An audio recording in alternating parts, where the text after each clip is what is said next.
दोस्तों, आज हम सुनेंगे मुंशी प्रेमचंद द्वारा लिखी हुई कहानी बाबा जी का भोग। अगर ये कहानी का वर्णन आपको अच्छा लगे तो इस ऑडियो को लाइक करें, मेरी चैनल को सब्सक्राइब करें और नोटिफिकेशंस को ऑन रखें ताकि मुझे आपके समक्ष ऐसी और कहानियाँ लाने के लिए प्रेरणा मिले। तो आइए सुनते हैं मुंशी प्रेमचंद की कहानी बाबा जी का भोग। रामधन अहीर के द्वार एक साधु आकर बोला, बच्चा तेरा कल्याण हो, कुछ साधु पर श्रद्धा करो। रामधन ने जाकर स्त्री से कहा, साधु द्वार पर आए हैं, उन्हें कुछ दे दे। स्त्री बर्तन मांज रही थी और इस घोर चिंता में मग्न थी कि आज भोजन क्या मिलेगा। घर में अनाज का एक दाना भी न था। चैत का महीना था, किंतु यहाँ दोपहर को अंधकार छा गया था। उपज सारी की सारी खलिहान से उठ गई। आधी महाजन ने ले ली, आधी जमींदार के प्यादों ने वसूल कर ली। भूसा बेचा तो व्यापारी से गला छूटा।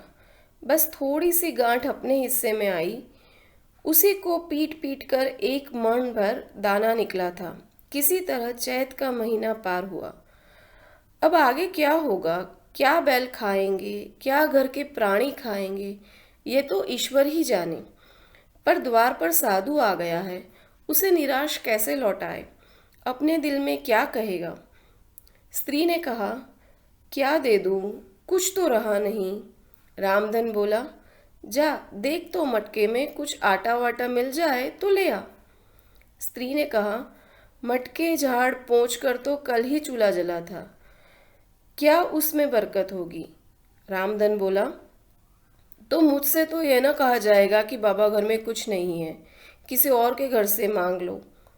स्त्री बोली, जिससे लिया उसे देने की नौबत नहीं आई, अब और किस मुंह से मांगू। रामधन ने कहा, देवताओं के लिए कुछ अगोवा निकाला है ना, वही ले आ, वही दे आऊं। स्त्री बोली, देवताओं की पूजा कहाँ से होगी। रामधन बोला, देवता मांगने तो नहीं आते, समाई होगी करना, न समाई हो ना करना। स्त्री ने कहा, अरे तो कुछ अंगोवा भी पसरी दो पसरी है, बहुत होगा तो आध सेर, इसके बाद क्या फिर कोई साधु न आएगा क्या, उसे तो जवाब देना ही पड़ेगा। रामधन बोला, ये बला तो टलेगी, फिर देखा जाएगा। स्त्री झुंझला कर उठी और एक छोटी सी हांडी उठा लाई, जिसमें मुश्किल से आधा सेर आटा था। वह गेहूं का आटा बड़े यत्न से देवताओं के लिए रखा हुआ था। रामधन कुछ देर खड़ा सोचता रहा, तब आटा एक कटोरे में रखकर बाहर आया और साधु की झोली में डाल दिया। महात्मा ने आटा लेकर कहा, बच्चा अब तो साधु आज यहीं रमेंगे, कुछ थोड़ी सी दाल दे दो तो साधु का भोग लग जाए। रामधन ने फिर आकर स्त्री से कहा, संयोग से दाल घर में थी। रामधन ने दाल नमक उपले जुटा दिए, फिर कुएं से पानी खींच लाया। साधु ने बड़ी विधि से बटिया बनाई, दाल पकाई और आलू झोली में से निकालकर भुर्ता बनाया। जब सब सामग्री तैयार हो गई तो रामधन से बोला, बच्चा भगवान के भोग के लिए कौड़ी भर भी चाहिए और उनके लिए घी भी चाहिए। रसोई पवित्र न होगी तो भोग कैसे लगेगा। रामधन बोला, बाबा जी घी तो घर में ना होगा।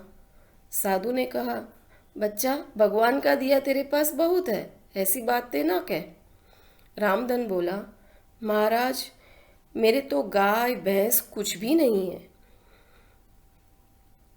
जाकर मालकिन से कहो। तो रामधन ने जाकर स्त्री से कहा, घी मांगते हैं, मांगने को भीख, पर घी बिना कौर नहीं घसता। स्त्री ने कहा, तो इसी दाल में से थोड़ी लेकर बनिए के यहाँ से ला दो। जब सब किया है तो इतने के लिए उन्हें नाराज क्यों करते हो। घी आ गया। साधु जी ने ठाकुर जी की पिंडी निकाली, घंटी बजाई और भोग लगाने बैठे।